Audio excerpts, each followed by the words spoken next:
What's up, YouTube? Today is my review, well, my 12,000 mile review of my Honda CRF250L. I'll start off by saying I love this bike. I mean, it's for everything I use it for, it's great. For everything you might want to use it for, maybe not so much. We can go through a quick list real quick. This bike blasts through sand.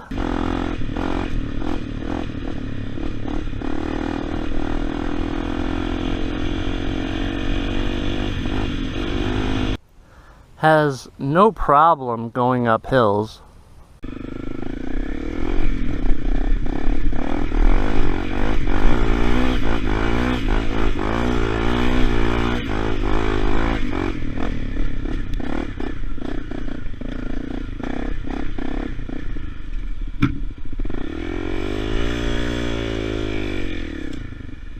Bike is great on the road, on like the road.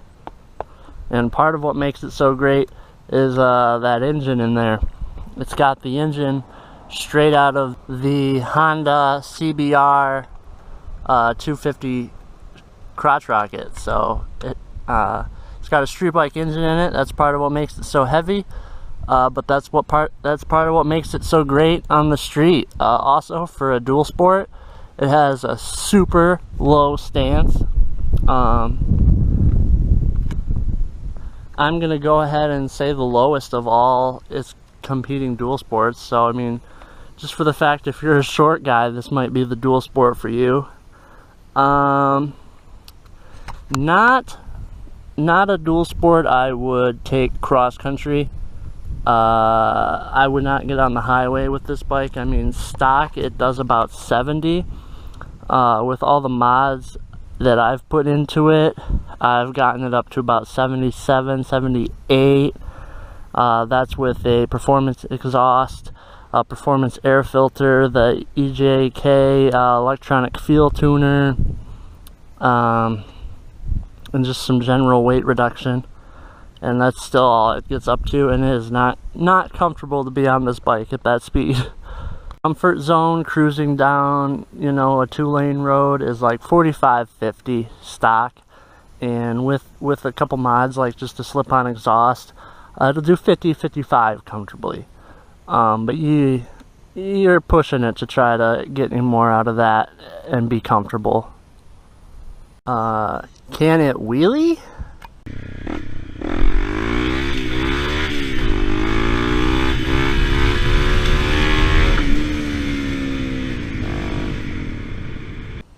So yeah, I would say that it can wheelie, but wheelie good? It's hard, and trust me, it is not just the rider. I mean, you could put your best wheelier on this bike, and in fact, I have put one of the best people I know at wheelies, Logan Moto. All in all, I love this bike, but she's probably going to be my street queen and like my snowmobile trails bike, because and dirt roads, you know, cruising dirt roads. I'm probably going to look into getting something else for my jumping, my wheelies, any form of stunting, any kind of really hard riding. I'm just going to, you know, for myself, I'm going to look into something a little cheaper, a little lighter, and a little bit more of a dirt bike feel. This bike just has like 75% street feel, and the other is off-road / dirt, is how this bike feels. Seriously. If you haven't seen my Kawasaki KLX 250 versus Honda videos, that's worth giving a look. I mean, in that video you can see the bikes next to each other. You can see them drag race. You can see them battle it out pretty well. In that one video, I don't do any wheelies on the Kawasaki, but I do in a different video. Yeah, the Kawasaki is just way more the complete opposite. It's 75% dirt bike and maybe 30% or 35% or whatever street bike. It's straight up scary to be on a cement road with no cover from trees or anything doing 70 on that Kawasaki, because the wind feels like it's gonna blow you right over. This thing, the wind doesn't even affect you on this bad boy. So that's why I'm saying street queen for this bike, for sure. I haven't ridden the Yamaha or the Suzuki, but I'll tell you that the Suzuki's only a 200, so it'll blow the doors off that at least. I would think so. I don't know. If you live in Michigan and you have a Suzuki DR200 DualSport, hit me up, because I would love to do a video with you, a video comparison video. Hope you liked this video. It's not like my other ones where I'm riding around rambling. This time I'm just standing here showing you the bike.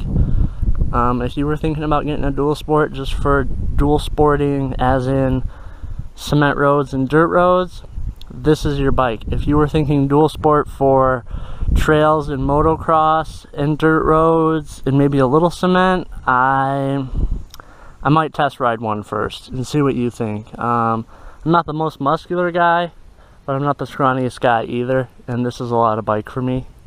Well, it was when I first got it. I've kind of grown into it, but weight wise it's kind of a big bike, but then stance wise it's the shortest of all of them, so I don't know. I'd say give her a test ride.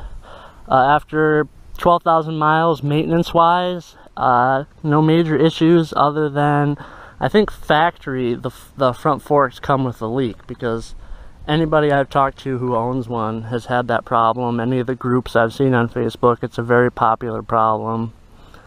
But other than that, haven't, knock on wood, haven't experienced any issues yet, really. There was a thing where my headlight went out, but that could have been, you know, anything. I don't think that was like a factory flaw or anything, or something that just happens after so many miles.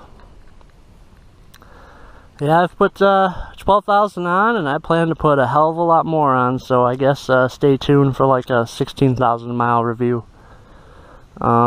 As usual, thanks for watching. Hit that thumbs up if you thought this video was helpful. Hit that bell if you want a notification every time I post a new video, or go ahead and drop me a subscribe. See what my other videos are about. I'd sure appreciate it.